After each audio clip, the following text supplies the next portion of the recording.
24-এর ছাত্র নাগরিক অভ্যুত্থানের পরেও যদি সেই বিরোধ আমাদেরকে খায়, তাহলে এতগুলো তাজা জেনজির রক্ত বৃথা যাবে। চিল্লায় বলো ঠিক কিনা? মনে রাখবেন, যখন আমি একা থাকি তখন আমি ব্যক্তি, যখন আমরা সবাই মিলি তখন আমরা শক্তি। What are the drawbacks and disadvantages of division, social and political division in the society? Disunity.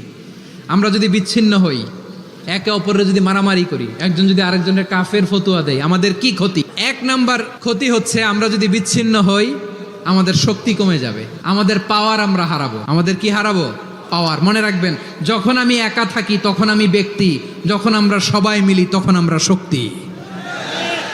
এই শক্তি নিয়ে আমাদের সামনে এগিয়ে যাওয়ার দরকার আছে না নাই? তাহলে আমরা যদি নিজেরা বিরোধে লিপ্ত হই, আমাদের ক্ষমতা, পাওয়ার ছুটে যাবে। আমরা এই পাওয়ার হারাতে চাই না, ঠিক কিনা বলেন? রব্বুল আলামিন ঠিক তাই বললেন।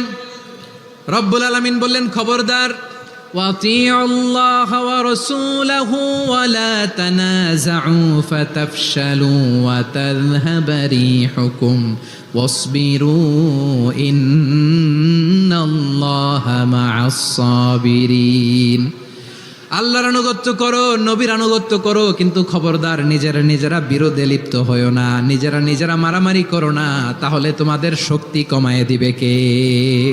ফাতাফশালু, তোমরা সাহস হারাবা, ওয়া তাযহাবা রিহুকুম, তোমাদের শক্তি কমে যাবে, পাওয়ার কমে যাবে। তাহলে আমরা যদি নিজেরা মারামারি করি, আমরা নিজেরা যদি বিচ্ছিন্নতায় লিপ্ত হই, আমরা যদি মতানৈক্য করি, তাহলে আমাদের শক্তি কমে যাবে, ঠিক কিনা? আমরা শক্তি কমাবো। আচ্ছা, ছোট্ট একটা বাঁশের কঞ্চি যদি আপনারা দেয়, পায়ের মধ্যে ধাক্কা দিয়ে ভাঙতে পারবেন না? এরকম বাঁশের কঞ্চি যদি 20টা একসাথে জোড়া লাগায় দেয়, ভাঙতে পারবেন? কথা বোঝে নাই মনে হয়। চিকন একটা বাঁশের কঞ্চি দিলে ভাঙা যাবে না? এরকম চিকনই 20টা বাঁশের কঞ্চি একসাথে লাগাই দিলে ভাঙতে পারবেন? কারণ যখন আমি একা থাকি তখন আমি ব্যক্তি, যখন আমরা সবাই মিলি তখন আমরা শক্তি। আমরা যেন শক্তি না হারাই। আমরা বিরোধে লিপ্ত হলে আমাদের শক্তি কমে যাবে। এই হচ্ছে 1 নম্বর ডিসঅ্যাডভান্টেজ। 2 নম্বর ডিসঅ্যাডভান্টেজ হচ্ছে, আমরা নিজেরা বিরোধে লিপ্ত হলে অন্যরা আমাদের মাথায় কাঁঠাল ভেঙে খাইতে সুবিধা হয়।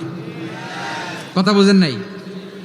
আমরা যদি বিরোধে লিপ্ত হই, তাহলে পরাশক্তিগুলোর সুবিধা, তখন আমাদের কাউকে দিতে হবে ট্রানজিট, কাউকে দিতে হবে সেন্ট মার্টিন, কাউকে দিতে হবে দেশের অর্ধেক। চিল্লায় বলো ঠিক কিনা?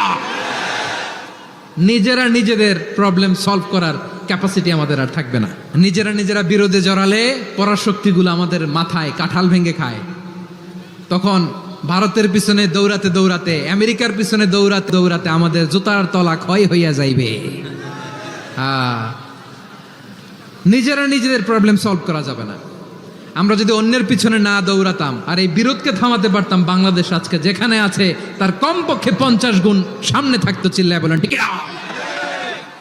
তাহলে 1 নম্বর ক্ষতি হচ্ছে, আমাদের পাওয়ার লেস হয়ে যায়, আমরা দুর্বল হই যদি আমরা বিরোধ করি। 2 নম্বর হচ্ছে, পরাশক্তিগুলোর সুবিধা নেয়। 3 নম্বর হচ্ছে, আমাদের উন্নয়ন, দেশের উন্নতি, অগ্রগতি, এটা স্থবির হয়ে যায়, এটা বাধাগ্রস্ত হয়। প্রিয় ভাইয়েরা, ইউনিটি, ঐক্য হচ্ছে একটা দেশের উন্নয়নের মূল ভিত্তি। ইউনিটি অফ এ কান্ট্রি, এটা হচ্ছে একটা সাস্টেইনেবল ডেভেলপমেন্ট, সোশ্যাল স্ট্যাবিলিটির জন্য এটা অনেক গুরুত্বপূর্ণ। এজন্য বিরোধের কোনো স্থান আমরা দিব না, আমরা ঐক্যবদ্ধ থাকবো ইনশাআল্লাহ। বলেন, আর কখনো কাউরে কাফের বলে গালি দিবেন? তুই জাহান্নামী বলবেন? ঝগড়া লাগলে লাগাই দিবেন? তাহলে কি করবেন? মিলায় দিব। আওয়াজ করে বলেন, কি করব? প্রিয় ভাইয়েরা, এই বিরোধ গত 50 বছর তো আমরা দেখেছি, ধর্মীয় অঙ্গন বলেন, সামাজিক অঙ্গন বলেন, রাজনৈতিক অঙ্গন বলেন, এই বিরোধ আমাদেরকে শেষ করে দিয়েছে। এই 24-এর ছাত্র নাগরিক অভ্যুত্থানের পরেও যদি সেই বিরোধ আমাদেরকে খায়, তাহলে এতগুলো তাজা জেনজির রক্ত বৃথা যাবে। চিল্লায় বলো ঠিক কিনা? বৃথা যেতে দিতে চাই না, আমরা ঐক্যবদ্ধ থাকতে চাই। রাজি আছেন? আমরা আর কাদা ছড়াছড়ি করব না। অনেক হয়েছে, আন্না, এবার থামুন। অনেক হয়েছে, আন্না।